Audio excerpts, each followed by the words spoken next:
उत्तराखंड के गढ़वाल क्षेत्र में एक घना जंगल है जिसका नाम है कालीवन। इस जंगल के बारे में कई डरावनी कहानियां प्रसिद्ध हैं। लोग कहते हैं कि जो भी उस जंगल में जाता है वह कभी लौटकर नहीं आता। स्थानीय ग्रामीणों का मानना है कि जंगल में कुछ अनजानी ताकतें हैं जो हर आगंतुक को अपनी कैद में ले लेती हैं। गांव के पास के एक छोटे से घर में 4 दोस्त रवि, नेहा, अर्जुन और माया रह रहे थे। वे साहसी तो थे पर कालीवन के नाम से भी परिचित। एक दिन उन्होंने तय किया कि वे इस जंगल के रहस्यों को खोजने जाएंगे। रवि ने सबको उत्साहित करते हुए कहा, क्या तुम सब जानते हो कि यह जंगल अब तक अनसुलझा रहस्य है?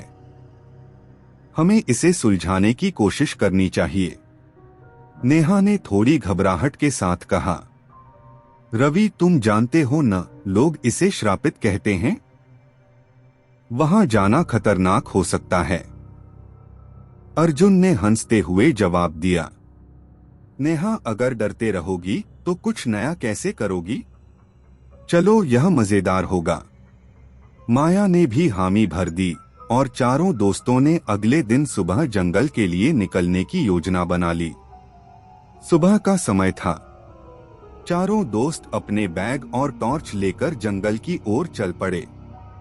जैसे जैसे वे जंगल के करीब पहुंचे, पेड़ों का घनत्व बढ़ता गया। पक्षियों की चहचहाहट धीरे धीरे बंद हो गई और हर तरफ सन्नाटा छा गया। नेहा ने चारों ओर देखते हुए कहा, यहां तो अजीब सी खामोशी है। कुछ सही नहीं लग रहा। रवि ने मुस्कुराते हुए जवाब दिया, अरे यह तुम्हारा डर है। जंगल ऐसे ही होते हैं। लेकिन जल्द ही अजीब घटनाएं शुरू होने लगीं। जैसे ही उन्होंने जंगल के भीतर कदम रखा, ठंडी हवा का एक झोंका आया और नेहा को ऐसा लगा जैसे किसी ने उसके कंधे पर हाथ रखा हो। किसने छुआ मुझे? उसने घबराते हुए पूछा। सबने उसे देखा पर किसी ने उसे नहीं छुआ था। अर्जुन ने मजाक करते हुए कहा, नेहा तुम्हारी कल्पना बहुत तेज है। लेकिन माया ने धीरे से कहा, शायद हमें वापस चले जाना चाहिए। रवि ने गुस्से में कहा, अगर तुम लोग डरपोक हो तो यहीं रुको, मैं तो आगे जाऊंगा। चारों आगे बढ़ते गए। जैसे जैसे वे गहराई में गए, जंगल की हवा भारी और अजीब होती गई। अचानक उन्हें एक पुरानी झोपड़ी दिखाई दी। झोपड़ी टूटी फूटी थी पर ऐसा लग रहा था जैसे वहां कोई रहता हो। माया ने झिझकते हुए कहा, क्या हमें अंदर जाना चाहिए? रवि ने कहा, चलो देखते हैं। डरने की कोई बात नहीं। अंदर का दृश्य विचित्र था। दीवारों पर अजीब आकृतियां बनी थीं और एक कोने में पुराने लकड़ी के बक्से पड़े थे। जैसे ही रवि ने एक बक्सा खोला, उसमें से एक सड़ागला हाथ निकला। नेहा चीख पड़ी, यह क्या है? अचानक झोपड़ी के अंदर दरवाजे और खिड़कियां अपने आप बंद हो गईं। अंधेरा छा गया। सबकी टॉर्च बंद हो गई। एक गहरी भयानक आवाज गूंजने लगी, तुमने मेरे घर में कदम क्यों रखा? अब तुम कभी यहां से बाहर नहीं जा सकते। यह आवाज इतनी डरावनी थी कि चारों की चीखें गूंज उठीं। जैसे ही वे बाहर भागने की कोशिश करने लगे, झोपड़ी के दरवाजे अपने आप खुल गए। लेकिन बाहर का जंगल पहले जैसा नहीं था। हर तरफ धुंध छा गई थी। चारों दोस्तों ने झोपड़ी से बाहर कदम रखा, लेकिन बाहर का नजारा बदल चुका था। घने पेड़ों के बीच अब कोई रास्ता नहीं दिख रहा था। धुंध इतनी घनी थी कि कुछ फीट की दूरी पर भी कुछ नहीं दिखता था। नेहा ने कांपती आवाज में कहा, यह क्या हो रहा है? हम आए तो जंगल के इस हिस्से में थे ही नहीं। माया की सांसें तेज हो रही थीं। उसने अर्जुन का हाथ पकड़ा और धीरे से फुसफुसाई, मैंने कहा था ना, यहाँ मत चलो, यह जगह ठीक नहीं है। रवि ने अपनी टॉर्च जलाने की कोशिश की पर वह नहीं जली। उसने गुस्से में कहा, यह सब कोई भ्रम है, हमें एक साथ रहना होगा, डरने की कोई बात नहीं। जैसे ही वे आगे बढ़े, जंगल से अजीब आवाजें आने लगीं। कभी किसी के रोने की, कभी हंसी की और कभी ऐसी आवाजें जैसे कोई फुसफुसा रहा हो। नेहा ने अचानक ठहर कर कहा, तुम लोग सुन रहे हो? कोई हमारे पीछे चल रहा है। अर्जुन ने गुस्से में पलटकर देखा, यह सब तुम्हारी कल्पना है, कुछ नहीं है यहाँ। लेकिन उसी पल एक काली परछाई पेड़ों के पीछे से गुजरी। यह इतनी तेज थी कि कोई भी ठीक से देख नहीं पाया।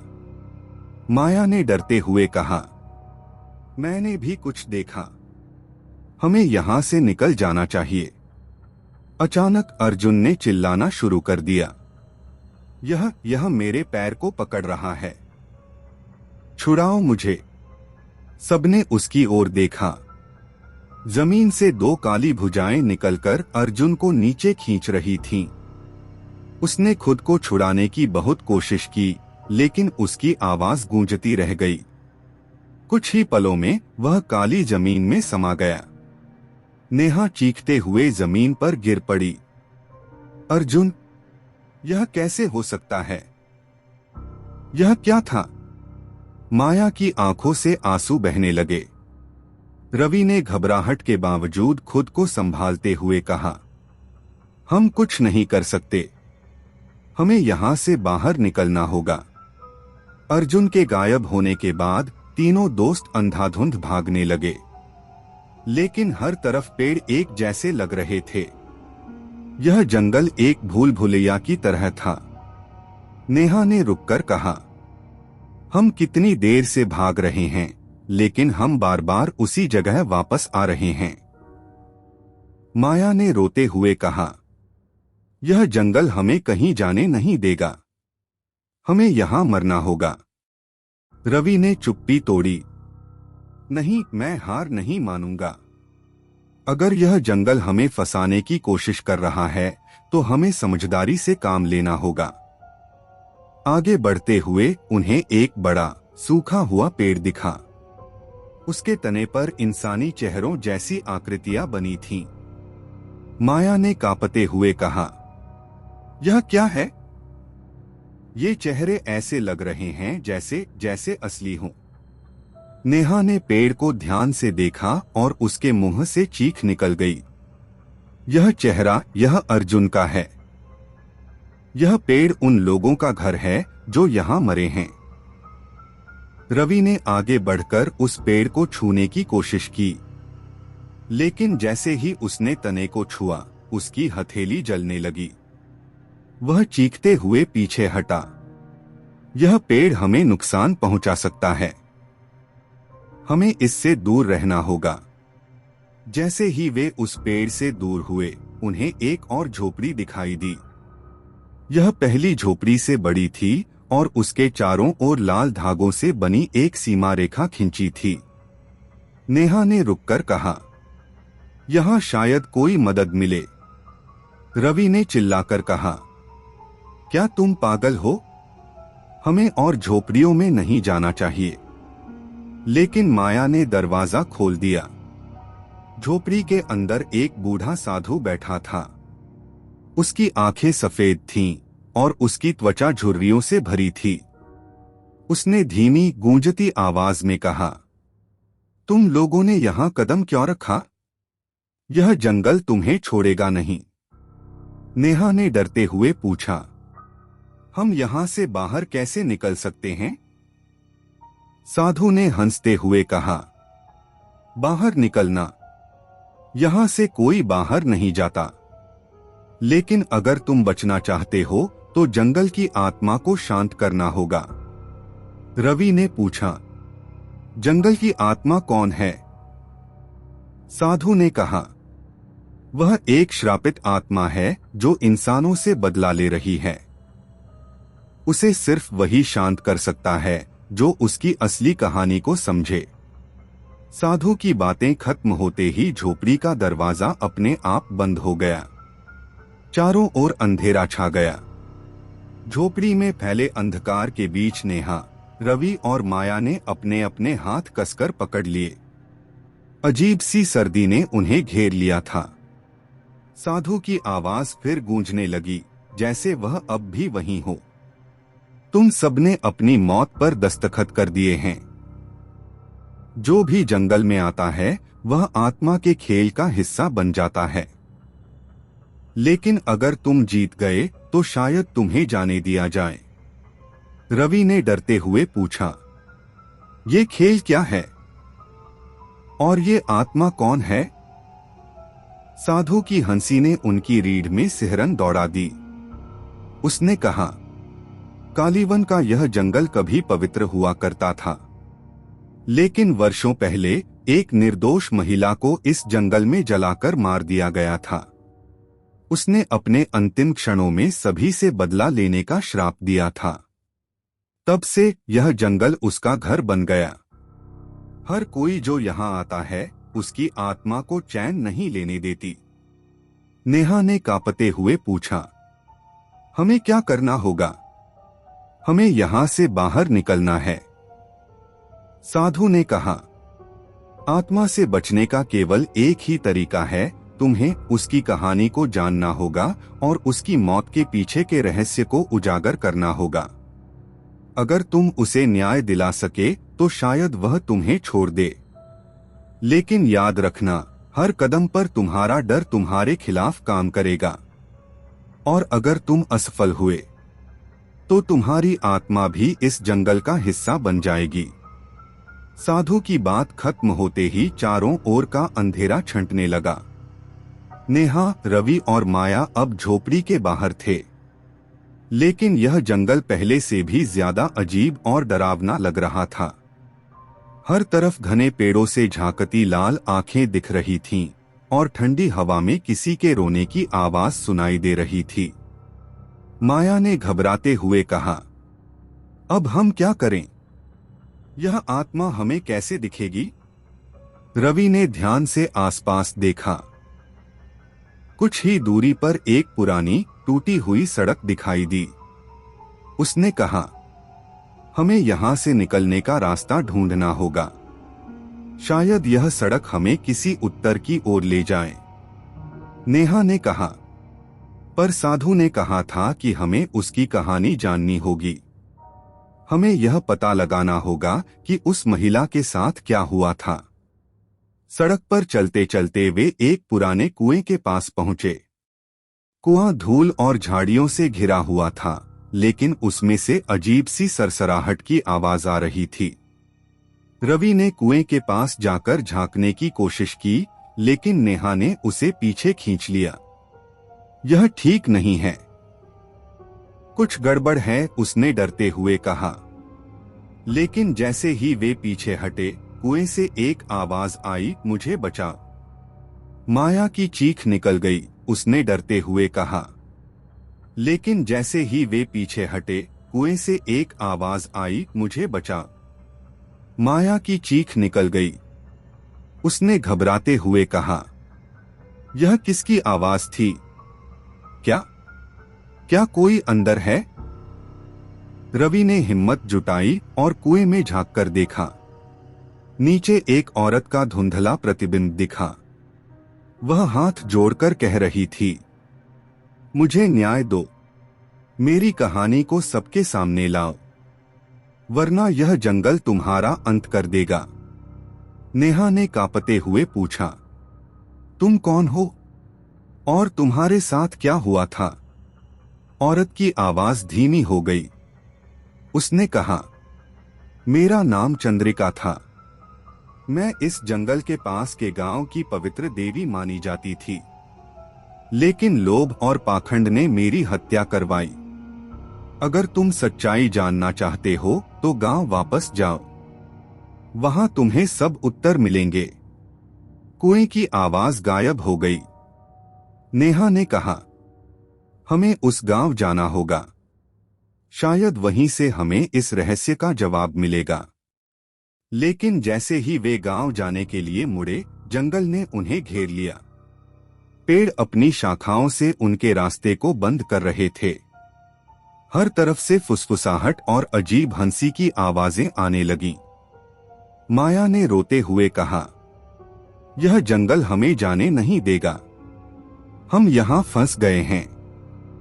रवि ने चिल्लाकर कहा, हमें लड़ना होगा, यह आत्मा हमें डराने की कोशिश कर रही है। अगर हम हार मान गए तो हम सब मर जाएंगे। जैसे ही वे पेड़ों को पार करने की कोशिश कर रहे थे, माया अचानक हवा में उठ गई। उसने चिल्लाते हुए कहा, मुझे बचाओ, यह मुझे खींच रही है। रवि और नेहा ने उसे पकड़ने की कोशिश की, लेकिन माया की चीखें तेज होती गईं। हवा में घुलते घुलते वह अचानक गायब हो गई। नेहा जमीन पर गिर पड़ी।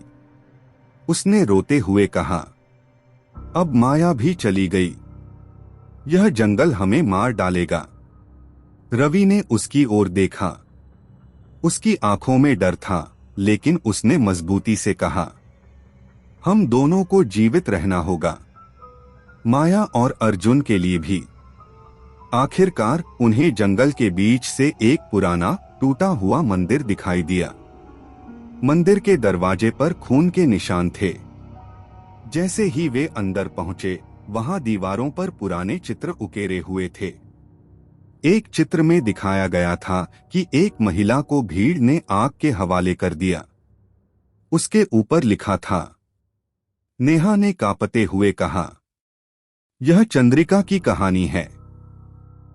हमें यह सब पता करना होगा कि क्यों उन्हें मारा गया। जैसे ही उन्होंने मंदिर की दीवारों को और गौर से देखा, एक गहरी आवाज गूंजी, सच्चाई जानने की कीमत चुकानी होगी। क्या तुम तैयार हो? मंदिर के दरवाजे के भीतर प्रवेश करते ही रवि और नेहा ने महसूस किया कि जैसे वायुमंडल पूरी तरह बदल गया हो। हवा में घुटन थी और हर कोने से एक अदृश्य दृष्टि उन्हें घूर रही थी। मंदिर के भीतर टॉर्च की रोशनी भी कमजोर पड़ने लगी, जैसे वहां का अंधेरा हर रोशनी को निगलने को तैयार हो। मंदिर की दीवारों पर उकेरी गई आकृतियां किसी भयानक कहानी को बयान कर रही थीं। एक तरफ भीड़ द्वारा एक महिला को घेर कर आग में धकेला जा रहा था।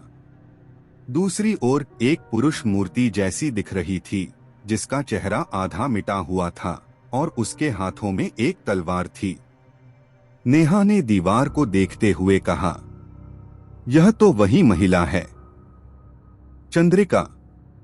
लेकिन यह आदमी कौन है? और इस तलवार का क्या मतलब है? रवि ने जवाब दिया, शायद यह किसी साजिश का हिस्सा था। अगर हमें इस कहानी को पूरा समझना है, तो हमें मंदिर के अंदर और गहराई में जाना होगा। मंदिर के बीचों बीच एक बड़ा पत्थर का चबूतरा था। उसके ठीक नीचे एक गुप्त दरवाजा दिखाई दिया, जो आधा खुला हुआ था। दरवाजे से ठंडी सीली हवा आ रही थी, जिसमें खून और सड़े हुए मांस की गंध मिली हुई थी। नेहा पीछे हटते हुए बोली, हम यहाँ नहीं जा सकते। मुझे लगता है यह जगह हमारी मौत का दरवाजा है। रवि ने उसकी ओर देखा। नेहा, अगर हमने यह नहीं किया तो हम वैसे भी यहाँ मर जाएंगे। हमें पता लगाना होगा कि इस श्राप को कैसे तोड़ा जाए। उन्होंने गुप्त दरवाजे से नीचे उतरना शुरू किया। सीढ़ियां ठंडी और फिसलन भरी थीं, और उनके नीचे उतरते ही दरवाजा अपने आप बंद हो गया। पूरा तहखाना अंधेरे में डूब गया। नीचे का कमरा बेहद बड़ा था, लेकिन उसकी दीवारें काई और खून के पुराने धब्बों से सजी हुई थीं। फर्श पर बिखरी हुई हड्डियां और खंडित मूर्तियां थीं। कमरे के बीचों बीच एक पुराना तख्त था, जिसके चारों ओर काले धागों से बंधी घंटियां लटकी हुई थीं। जैसे ही उन्होंने कमरे का मुआयना करना शुरू किया, नेहा ने अचानक एक आवाज सुनी, तुम यहाँ क्यों आए हो? लौट जाओ वरना तुम्हारा अंत निश्चित है। उसने रवि को पकड़ते हुए कहा। यह आवाज यह चंद्रिका की है। वह हमें चेतावनी दे रही है। रवि ने अपने डर को दबाते हुए कहा। यह चेतावनी नहीं है नेहा, यह हमें डराने की कोशिश है। आत्मा नहीं चाहती कि हम सच्चाई तक पहुंचें। तहखाने के कोने में एक पुराना लकड़ी का बक्सा पड़ा था। रवि ने उसे खोलने की कोशिश की, लेकिन जैसे ही उसने बक्से को छुआ उसकी त्वचा जलने लगी। उसने दर्द से कराहते हुए हाथ पीछे खींचा। नेहा ने अपनी शॉल का इस्तेमाल करके बक्सा खोला। उसके भीतर एक पुरानी पांडुलिपि थी जिस पर संस्कृत में कुछ लिखा हुआ था। नेहा ने कांपते हुए पढ़ना शुरू किया। जिस दिन चंद्रिका को जलाया गया उस दिन पूरे गांव ने अपने हाथ खून से रंगे थे, लेकिन सबसे बड़ा अपराध उसके अपने विश्वासपात्र ने किया।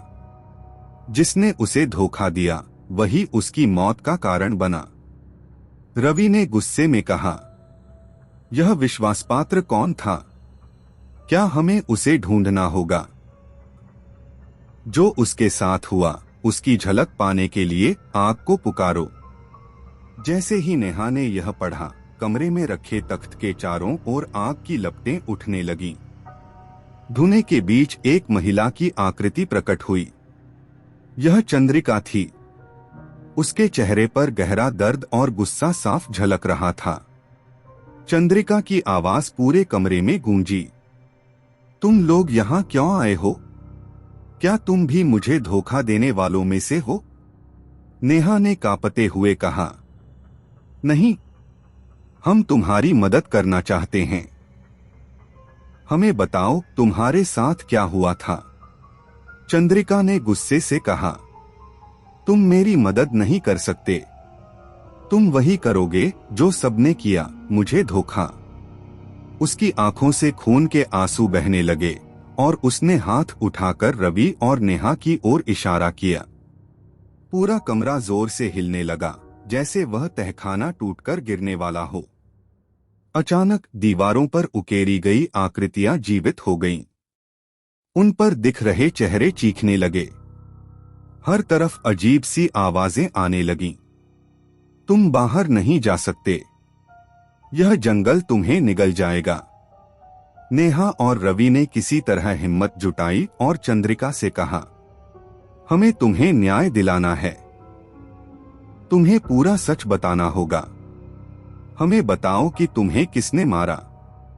चंद्रिका ने दर्द भरी आवाज में कहा, अगर तुम सच जानना चाहते हो तो गांव के मुखिया के घर जाओ। वही मेरी मौत की चाबी है। चंद्रिका की आत्मा धीरे धीरे धुंध में गायब हो गई, लेकिन कमरे की दीवारों पर एक नया मार्ग प्रकट हुआ।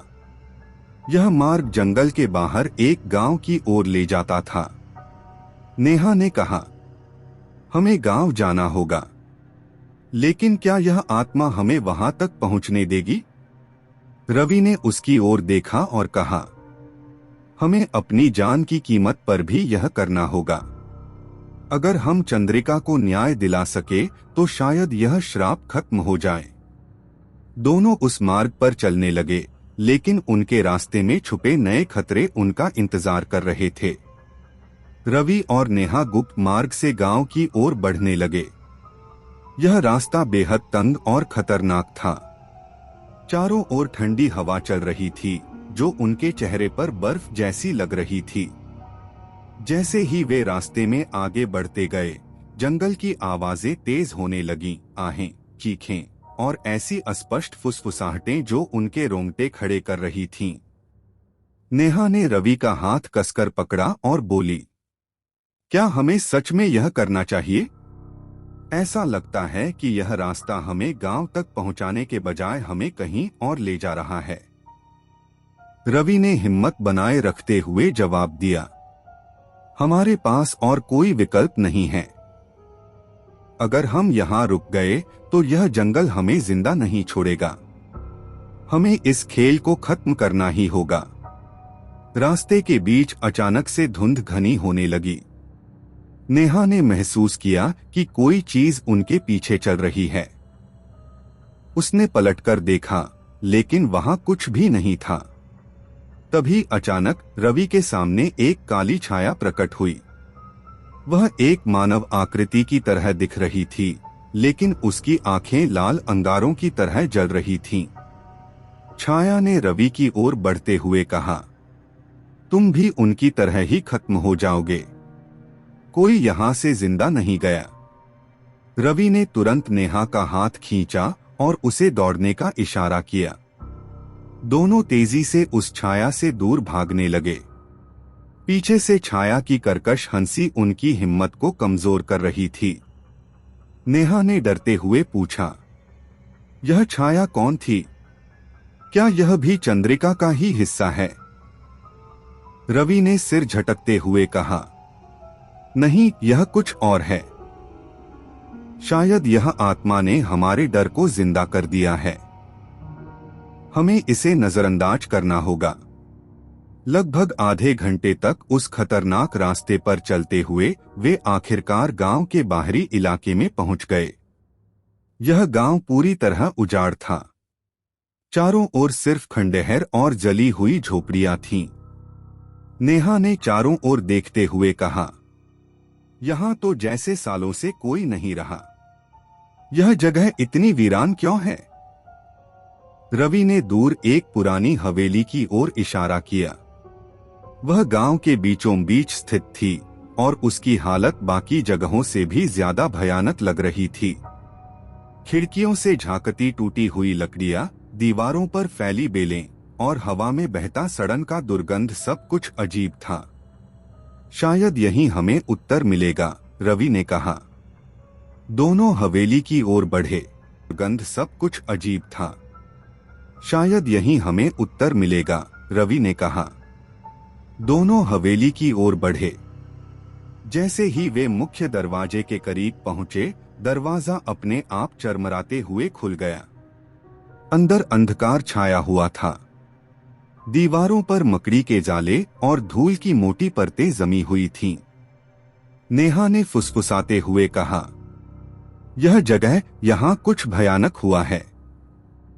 मुझे लग रहा है कि हमें यहां से वापस जाना चाहिए, रवि ने दृढ़ता से कहा। अगर हम वापस गए तो हम माया और अर्जुन को बचाने की उम्मीद भी खो देंगे। हमें चंद्रिका की कहानी को पूरा समझना होगा। हवेली में घुसते ही उन्हें दीवारों पर अजीब चित्र दिखाई दिए। एक चित्र में चंद्रिका को गांव के मुखिया के साथ दिखाया गया था। वे दोनों खुश और प्रेमपूर्ण दिखाई दे रहे थे। लेकिन अगले चित्र में मुखिया ने चंद्रिका के गले में एक रस्सी डाल रखी थी और उसके पीछे एक भीड़ खड़ी थी। नेहा ने डरते हुए पूछा, तो क्या मुखिया ने ही चंद्रिका को धोखा दिया था? तभी एक आवाज गूंजी, हर कहानी के दो पहलू होते हैं, लेकिन सच जानने के लिए तुम्हें अपने डर का सामना करना होगा। रवि और नेहा ने चारों ओर देखा, लेकिन वहां कोई नहीं था। अचानक कमरे की फर्श हिलने लगी और वे दोनों गिरकर एक गुप्त तहखाने में जा पहुंचे। तहखाना पूरी तरह अंधेरे में डूबा हुआ था। जैसे ही नेहा ने अपनी टॉर्च जलाई, उन्होंने देखा कि वहां चारों ओर लाशें पड़ी हुई थीं। ये लाशें जली हुई थीं और उनकी आंखें खुली थीं, जैसे वे अब भी कुछ कहना चाहती हों। रवि ने डरते हुए कहा, यह क्या जगह है? ये सभी लोग कौन हैं? तभी उन लाशों में से एक लाश हिलने लगी। वह धीरे धीरे उठी और खड़ी हो गई। उसकी आंखें सफेद हो चुकी थीं और उसकी आवाज एकदम गहरी और डरावनी थी। हम वही लोग हैं जिन्होंने चंद्रिका के साथ अन्याय किया, और अब हम इस श्राप के कैदी हैं। नेहा ने कांपते हुए पूछा, तुम्हें श्राप क्यों मिला? चंद्रिका के साथ ऐसा क्यों हुआ? लाश ने जवाब दिया, यह मुखिया का षड्यंत्र था। उसने चंद्रिका को अपनी हवस का शिकार बनाना चाहा। जब उसने इनकार किया तो उसने चंद्रिका पर काले जादू का झूठा आरोप लगाया और गांव वालों को भड़काया। गांव वालों ने उसे जिंदा जला दिया। लाश ने आगे कहा, अगर तुम इस श्राप को खत्म करना चाहते हो तो तुम्हें मुखिया की कब्र तक जाना होगा। वहां एक प्राचीन ताबीज दफन है जिसे नष्ट करके ही आत्मा को शांति मिल सकती है। लेकिन याद रखना, मुखिया की आत्मा अब भी इस जंगल की रखवाली कर रही है। रवि और नेहा ने साहस जुटाकर उस लाश से विदा ली और मुखिया की कब्र खोजने निकल पड़े। रास्ते में जंगल का खौफ और गहराने लगा। हर तरफ से डरावनी आवाजें आ रही थीं। नेहा ने महसूस किया कि जैसे कोई उनके पीछे चल रहा हो। रवि ने कहा, हमें जल्दी करनी होगी। जितनी देर करेंगे यह आत्मा हमें और कमजोर कर देगी। वे दोनों तेजी से गांव के पुराने कब्रिस्तान की ओर बढ़ने लगे जहां मुखिया की कब्र दफन थी। लेकिन उन्हें नहीं पता था कि इस रास्ते में उनका सामना जंगल के सबसे बड़े डरावने रहस्य से होने वाला है। रवि और नेहा गहन अंधकार में कब्रिस्तान की ओर बढ़ रहे थे। रास्ते में सन्नाटा डरावना था। पेड़ों की शाखाएं किसी कंकाल की उंगलियों की तरह झूल रही थीं और हर झोंके के साथ ऐसा लगता था जैसे वे उन्हें पकड़ने को तैयार हों। पत्तों पर टपकती ओस की बूंदें, जो रात में किसी की सिसकियों जैसी सुनाई दे रही थीं, उनकी बेचैनी बढ़ा रही थीं। जैसे ही वे कब्रिस्तान के करीब पहुंचे, हवा और ठंडी हो गई। कब्रिस्तान के बाहर एक टूटी हुई लोहे की बाड़ थी जिस पर पुराने समय का एक जंग लगा हुआ ताला लटका था। लेकिन ताला अचानक खुद ब खुद गिरकर टूट गया और कब्रिस्तान का गेट चरमराते हुए खुल गया। नेहा ने घबराते हुए कहा, यह जगह, यहाँ कुछ बहुत ही गलत है। रवि ने हिम्मत दिखाते हुए कहा, हम यहाँ से पीछे नहीं हट सकते। यही हमारा आखिरी मौका है। अगर हम यह नहीं करेंगे तो हम कभी नहीं बच पाएंगे। कब्रिस्तान में कदम रखते ही उन्होंने देखा कि हर तरफ कटीफटी कब्रें थीं। कुछ कब्रों से हड्डियां बाहर निकली हुई थीं और कुछ कब्रों पर अजीब से प्रतीक अंकित थे। जैसे ही वे आगे बढ़े, उन्हें महसूस हुआ कि मिट्टी के नीचे कुछ हलचल हो रही है, जैसे कोई अंदर से बाहर निकलने की कोशिश कर रहा हो। नेहा ने रवि का हाथ पकड़ते हुए कहा, यहाँ सब कुछ जिंदा लग रहा है। क्या ये भी चंद्रिका की आत्मा का हिस्सा है? तभी हवा में फुसफुसाहट गूंजी, तुम यहाँ क्यों आए हो? यह भूमि श्रापित है। लौट जाओ वरना तुम भी इसका हिस्सा बन जाओगे। रवि ने आवाज की ओर देखा, लेकिन वहां कोई नहीं था। उन्होंने अपने डर को नजरअंदाज करते हुए कब्रों के बीच से मुखिया की कब्र ढूंढनी शुरू की। कब्रिस्तान के बीचों बीच एक बड़ी और सजावटी कब्र थी। उस पर लिखा था, मुखिया रणवीर सिंह, गांव का संरक्षक और न्याय का रक्षक। नेहा ने पढ़ते हुए कहा, संरक्षक और रक्षक? यह तो झूठ है। यही चंद्रिका के विनाश का कारण था। जैसे ही रवि ने कब्र के पत्थर को छुआ, पूरी मीन हिलने लगी। कब्र से एक भारी भरकम छाया बाहर निकली। यह मुखिया की आत्मा थी। वह लंबे कद का, मजबूत शरीर वाला एक भयावह प्रेत था, जिसकी आंखों से आग की लपटें निकल रही थीं। मुखिया ने गुस्से से चिल्लाते हुए कहा, तुम्हारी हिम्मत कैसे हुई मेरी शांति भंग करने की? यह श्राप मेरे लिए नहीं है, यह तुम्हारे लिए है। मुखिया ने अपनी छाया को रवि और नेहा की ओर बढ़ाया। उसकी छाया ने हवा में ही जीवित रूप ले लिया और दोनों को अलग अलग दिशाओं में फेंक दिया। रवि एक कब्र से टकराया और उसका सिर चकराने लगा।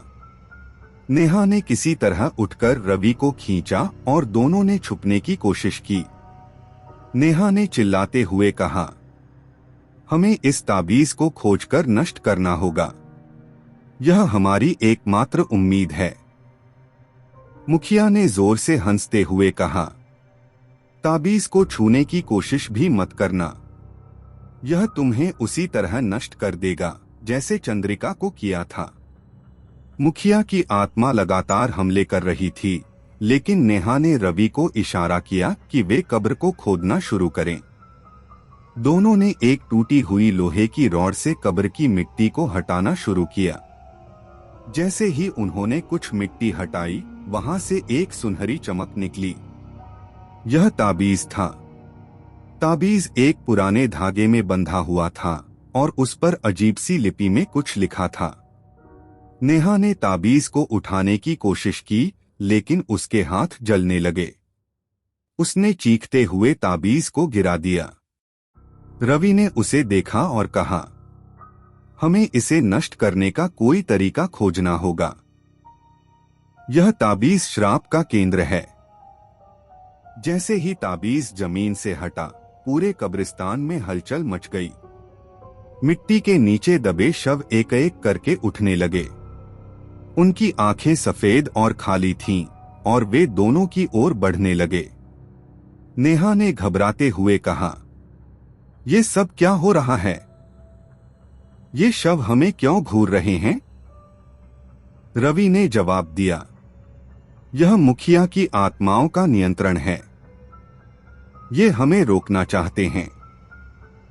रवि ने अपने बैग से एक पत्थर निकाला और ताबीज पर वार करने की कोशिश की, लेकिन जैसे ही उसने पत्थर मारा, ताबीज से एक तेज रोशनी निकली जिसने उसे पीछे धकेल दिया। मुखिया की आत्मा हंसते हुए बोली, ताबीज को नष्ट करना इतना आसान नहीं है। यह श्रापित आत्माओं की शक्ति से बंधा है। जब तक चंद्रिका की आत्मा इस श्राप को माफ नहीं करती, इसे तोड़ा नहीं जा सकता। नेहा ने रवि को देखा और कहा, हमें चंद्रिका की आत्मा को फिर से बुलाना होगा। केवल वही इस श्राप को खत्म कर सकती है। दोनों ने मंदिर से लाई हुई पांडुलिपि निकाली। उसमें एक मंत्र लिखा था जिसे पढ़कर चंद्रिका की आत्मा को बुलाया जा सकता था। नेहा ने कांपते हुए मंत्र पढ़ना शुरू किया। ओम काली स्वरूपिणी, सत्य की अधिष्ठात्री, हमें मार्ग दिखाओ। जैसे ही मंत्र पूरा हुआ, हवा में एक हलचल हुई। चारों ओर काले बादल छा गए और चंद्रिका की आत्मा प्रकट हुई। वह पहले से अधिक भयानक और शक्तिशाली दिख रही थी। चंद्रिका ने दोनों को देखते हुए कहा, तुमने मुझे क्यों बुलाया? क्या अब भी तुम्हें मेरी मदद चाहिए? नेहा ने हाथ जोड़ते हुए कहा, चंद्रिका, हमें इस श्राप को खत्म करना है। मुखिया की आत्मा और ताबीज को नष्ट करना है। हमें तुम्हारी शक्ति की जरूरत है। चंद्रिका ने गहरी सांस लेते हुए कहा, यह इतना आसान नहीं होगा। मुखिया की आत्मा इस श्राप से जुड़ी हुई है। अगर मैं उसे खत्म करने की कोशिश करूंगी तो यह जंगल मुझे और तुम्हें दोनों को नष्ट कर देगा। रवि ने हिम्मत दिखाते हुए कहा, हम तुम्हारे साथ हैं। हमें बताओ कि हमें क्या करना होगा। चंद्रिका ने उनकी ओर देखा और कहा, तुम दोनों को अपनी सबसे गहरी इच्छाओं और सबसे गहरे डर का सामना करना होगा। यही इस श्राप की कुंजी है। चंद्रिका की उपस्थिति ने रवि और नेहा के चारों ओर गहरी गंभीरता फैला दी। जंगल जैसे सांस ले रहा हो। हर पेड़, हर शाखा और हर पत्ता उनकी परीक्षा को देखने के लिए तैयार था। चंद्रिका ने धीरे से हाथ उठाया और चारों ओर एक काली आभा फैल गई। तुम्हें अपने भीतर के डर और इच्छाओं का सामना करना होगा। जो भी तुम छिपाने की कोशिश कर रहे हो, यह जंगल उसे तुम्हारे खिलाफ मोड़ देगा, चंद्रिका ने चेतावनी दी। चंद्रिका के इशारे पर रवि और नेहा अलग अलग दिशाओं में खींचे गए। रवि को लगा जैसे वह एक अंधेरी जगह में खड़ा हो। अचानक उसकी छोटी बहन पायल, जो वर्षों पहले एक सड़क दुर्घटना में मारी गई थी, उसके सामने प्रकट हुई। भैया, तुमने मुझे क्यों नहीं बचाया? पायल ने ठंडी कठोर आवाज में पूछा।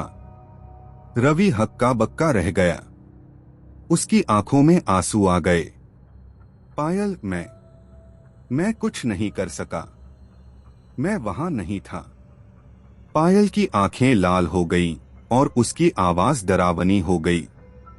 तुम वहां नहीं थे, लेकिन तुमने वादा किया था कि तुम हमेशा मेरी रक्षा करोगे। झूठा भैया, मुझे यहां अंधेरे में छोड़ दिया। रवि का शरीर कांपने लगा। वह समझ गया कि यह उसका सबसे गहरा डर है, अपनों को खो देने का डर। उसने अपने आंसू पोंछे और कहा, पायल, अगर यह सच है तो मैं स्वीकार करता हूं। मैं तुमसे माफी मांगता हूं। मैं कमजोर था, लेकिन अब मैं कमजोर नहीं रह सकता। मुझे नेहा को और इस जंगल में फंसे हर किसी को बचाना होगा। मुझे माफ कर दो। जैसे ही रवि ने यह स्वीकार किया, पायल की छवि गायब हो गई और रवि के आसपास की अंधेरी जगह प्रकाश में बदल गई। वह अब चंद्रिका के सामने खड़ा था। तुमने अपनी परीक्षा पास कर ली, चंद्रिका ने कहा। उधर नेहा एक खूबसूरत घर में खड़ी थी। यह उसका बचपन का घर था। उसके माता पिता, जो कई साल पहले एक भयंकर आग में मारे गए थे, उसके सामने मुस्कुराते हुए खड़े थे। नेहा, तुम्हें याद है यह घर? सब कुछ कितना शांतिपूर्ण था, उसकी मां ने कहा। नेहा की आंखों में आंसू आ गए। हाँ मां, मुझे याद है, लेकिन सब कुछ मुझसे छिन गया। उसके पिता ने कहा, लेकिन अगर तुम चाहो तो तुम यहीं रह सकती हो। तुम्हें इस जंगल और श्राप से भागने की जरूरत नहीं। बस हमारे साथ यहीं रुक जाओ। नेहा उलझन में पड़ गई। उसे एक पल के लिए लगा कि यही उसका सच्चा घर है। लेकिन तभी उसने रवि का चेहरा और अपने दोस्तों को याद किया। उसने खुद को झकझोरते हुए कहा, नहीं, यह एक भ्रम है। मैं तुम दोनों को बहुत प्यार करती हूं, लेकिन मुझे अपनी असली दुनिया में लौटना है। मुझे उन लोगों को बचाना है जिन पर मेरा फर्ज है। जैसे ही नेहा ने यह कहा, उसके माता पिता की छवि धीरे धीरे गायब हो गई। नेहा की आंखें खुलीं और वह चंद्रिका के सामने खड़ी थी। चंद्रिका मुस्कुराई और बोली, तुमने लालच और मोह को छोड़ दिया। तुमने अपनी परीक्षा पास कर ली। जैसे ही दोनों अपनी अपनी परीक्षा पास करके वापस लौटे, मुखिया की आत्मा और अधिक क्रोधित हो गई। उसकी गूंजती हुई आवाज चारों ओर फैल गई। तुमने मुझे कमजोर किया है, लेकिन तुम मुझे हरा नहीं सकते। मैं इस जंगल का राजा हूं। यह ताबीज मेरा है और तुम इसे नष्ट नहीं कर सकते। मुखिया ने अपनी शक्ति से पूरे जंगल को हिला दिया। पेड़ गिरने लगे और जमीन फटने लगी। रवि और नेहा ने देखा कि आत्माओं की सेना उनके खिलाफ खड़ी हो चुकी थी। चंद्रिका ने उन्हें समझाया, ताबीज को नष्ट करने के लिए इसे जंगल की आत्माओं के बीच लाना होगा। जब ये आत्माएं ताबीज को छुएंगी तो यह अपनी सारी शक्ति खो देगा। लेकिन इस प्रक्रिया में मैं भी हमेशा के लिए खत्म हो जाऊंगी। नेहा और रवि ने एक दूसरे की ओर देखा। अगर यही एकमात्र तरीका है तो हमें इसे करना होगा। रवि, नेहा और चंद्रिका ने ताबीज को लेकर जंगल के सबसे गहरे हिस्से में जाने का फैसला किया। वहां हर तरफ से आत्माएं उन पर हमला करने लगीं। नेहा ने अपनी पूरी ताकत से उन आत्माओं से लड़ाई की। रवि ने चिल्लाकर कहा, हमें जल्दी करना होगा। ये आत्माएं हर पल और ताकतवर हो रही हैं। चंद्रिका ने अपनी पूरी शक्ति जुटाई और ताबीज को जंगल के केंद्र में फेंक दिया। ताबीज जमीन पर गिरते ही फटने लगा। आत्माएं उस ताबीज की ओर खींची जाने लगीं, जैसे वह उनकी ऊर्जा को सोख रहा हो। मुखिया की आत्मा चीखते हुए बोली, नहीं, यह मेरा अंत नहीं हो सकता। ताबीज के फटते ही पूरा जंगल चमक से भर गया। आत्माएं एक एक करके गायब होने लगीं। मुखिया की आत्मा ने आखिरी बार चीख मारी और गायब हो गया। चंद्रिका ने रवि और नेहा की ओर देखा।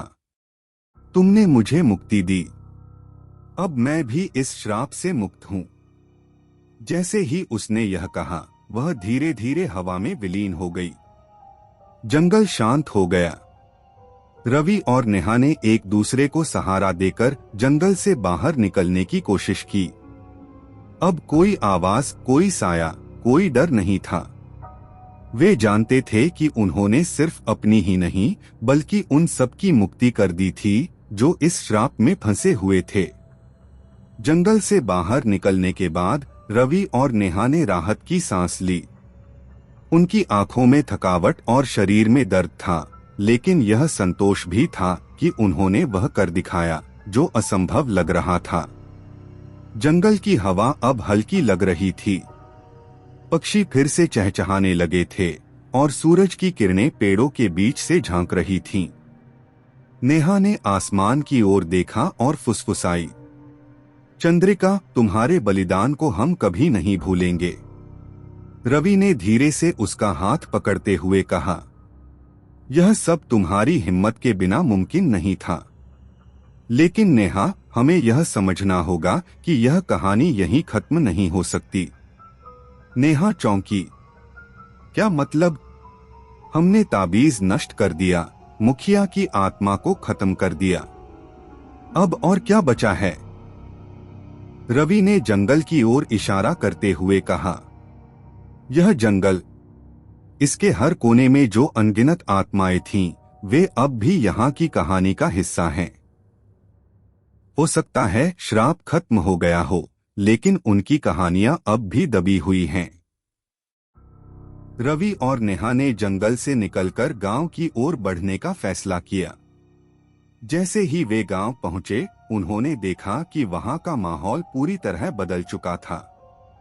लोग अब खुलकर अपने घरों से बाहर आ रहे थे। बच्चों की हंसी और औरतों की बातें हवा में गूंज रही थीं। यह वही गांव था जो पहले भूतों का बसेरा लगता था। गांव के बुजुर्ग, जिनका नाम राम सिंह था, उनके पास आए। बेटा, तुम दोनों ने इस गांव को श्राप से मुक्त कर दिया। तुम नहीं जानते हमने कितने साल इस डर के साए में बिताए हैं। नेहा ने उत्सुकता से पूछा, यह श्राप आखिर शुरू कैसे हुआ था? क्या आप हमें इसके बारे में बता सकते हैं? राम सिंह ने एक गहरी सांस ली और कहा, यह कहानी बहुत पुरानी है। मुखिया रणवीर सिंह और चंद्रिका के बीच की कहानी तो तुम जानते ही हो, लेकिन इस श्राप की जड़ें उससे भी गहरी हैं। यह जंगल हमेशा से एक पवित्र स्थान था। यहाँ की आत्माएं किसी से बंधी नहीं थीं। लेकिन मुखिया ने अपनी शक्ति बढ़ाने के लिए इन आत्माओं का इस्तेमाल किया। उसने एक काला जादू किया और तब से इस जंगल में अजीब घटनाएं होने लगीं।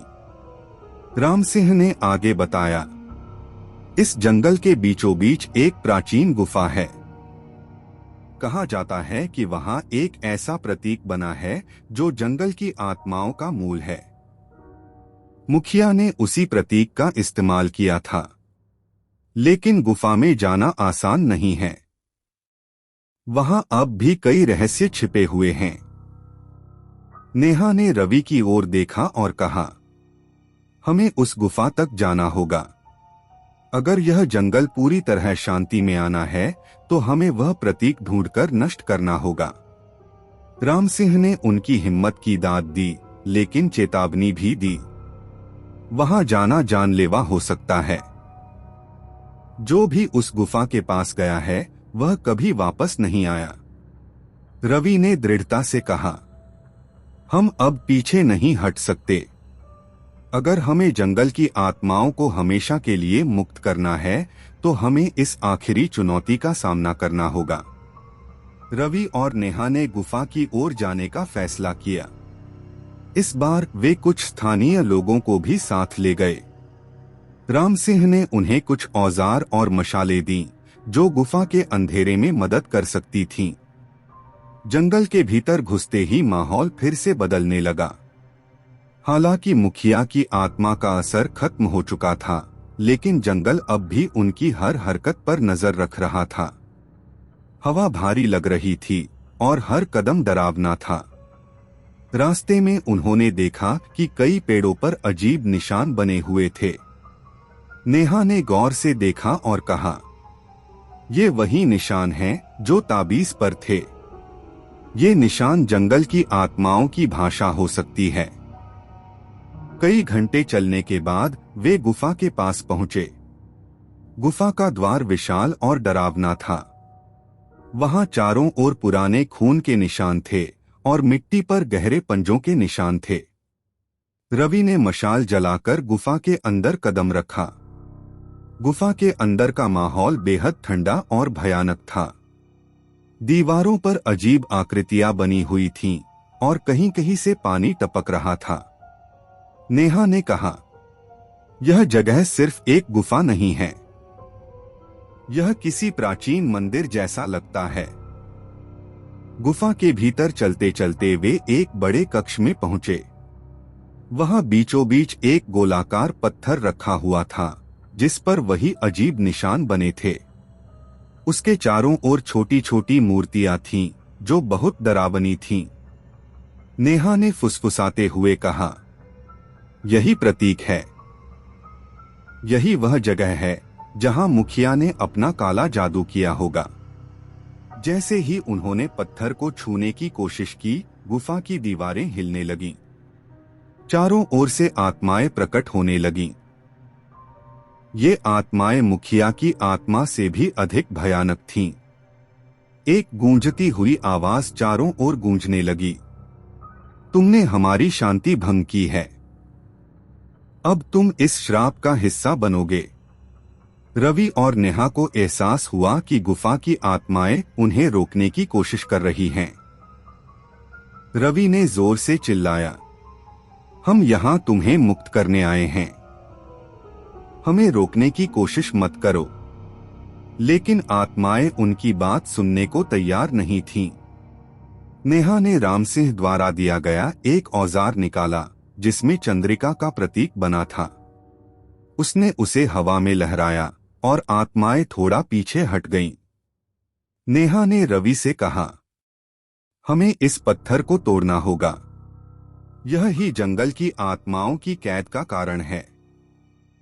रवि ने अपनी पूरी ताकत से पत्थर पर वार किया। पत्थर में दरारें पड़ने लगीं और उसके साथ ही गुफा की दीवारें गिरने लगीं। आत्माएं चीखते हुए गायब होने लगीं। जैसे ही पत्थर पूरी तरह टूटा, गुफा की छत गिरने लगी। रवि और नेहा ने तेजी से बाहर भागने की कोशिश की। गुफा पूरी तरह ढह गई। रवि और नेहा किसी तरह बाहर निकलने में कामयाब रहे। उन्होंने देखा कि जंगल अब पूरी तरह शांत हो चुका था। पक्षी वापस लौट आए थे और हवा में एक नई ताजगी थी। नेहा ने रवि की ओर देखा और कहा, अब यह जंगल अपने असली रूप में लौट आया है। गुफा से निकलने के बाद रवि और नेहा को महसूस हुआ कि उन्होंने सिर्फ जंगल को नहीं बल्कि खुद को भी बदला है। उनके भीतर अब पहले जैसा डर नहीं था। लेकिन उनकी यात्रा यहीं समाप्त नहीं होनी थी। गांव में वापस पहुंचते ही उन्होंने देखा कि आसमान पर काले बादल छा रहे थे। हवा अचानक से भारी हो गई थी। राम सिंह ने घबराते हुए कहा, यह संकेत अच्छे नहीं हैं। यह जंगल का अंत नहीं है। शायद तुम्हारी लड़ाई अभी पूरी नहीं हुई। गांव के मुखिया के पुराने घर में एक प्राचीन किताब पाई गई। इस किताब को देखकर राम सिंह के चेहरे पर चिंता की लकीरें आ गईं।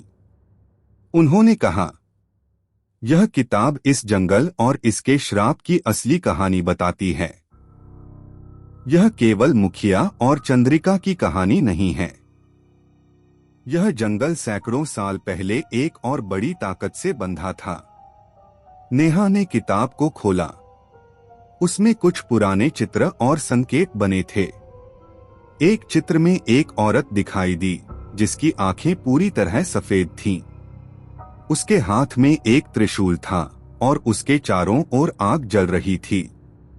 किताब के नीचे लिखा था।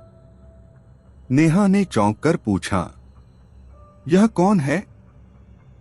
राम सिंह ने गहरी सांस लेते हुए कहा, यह जंगल की असली देवी है।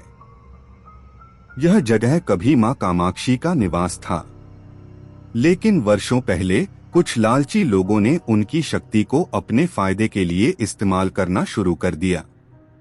देवी ने उन्हें श्राप दिया और तब से यह जंगल श्रापित हो गया। मुखिया ने जो किया वह केवल इस श्राप का हिस्सा था। असली ताकत अब भी यहाँ छुपी हुई है। किताब में देवी का निवास स्थान बताया गया था, जंगल के उस हिस्से में जहाँ अब तक कोई नहीं गया था। वह क्षेत्र इतना खतरनाक था कि उसे मृत साया कहा जाता था। रवि ने नेहा की ओर देखा और कहा, अगर यह देवी ही इस जंगल की असली कड़ी है तो हमें वहां जाना होगा। शायद यही इस जगह को पूरी तरह मुक्त करने का तरीका है। नेहा ने सहमति में सिर हिलाया। लेकिन हमें तैयारी करनी होगी। यह पिछली लड़ाइयों से भी अधिक खतरनाक हो सकता है। अगले दिन रवि और नेहा ने कुछ स्थानीय लोगों के साथ मृत साया की ओर बढ़ना शुरू किया। रास्ते में उन्हें अजीब संकेत मिलने लगे। पेड़ों की छाल पर जले हुए हाथों के निशान थे। पक्षियों की आवाजें अचानक गायब हो गईं। हवा में एक अजीब सी गंध फैल गई थी। राम सिंह जो उनके साथ चल रहे थे बोले, यह देवी का क्षेत्र है। यहाँ सिर्फ उन्हीं को जाने की अनुमति मिलती है जो अपने इरादों में सच्चे हैं। अगर हम में से कोई झूठा हुआ तो हम सब मारे जाएंगे। जंगल के एक पुराने मंदिर के पास पहुंचते ही उन्हें एक पत्थर मिला जिस पर लिखा था, जो भी यहाँ आएगा उसे अपनी आत्मा का बलिदान देना होगा। रवि ने कहा, यह बलिदान क्या हो सकता है? क्या यह हमारी जान की मांग कर रहा है? नेहा ने शांत होकर कहा, शायद इसका मतलब यह है कि हमें अपने सबसे गहरे डर और अपनी सबसे गहरी गलतियों का सामना करना होगा।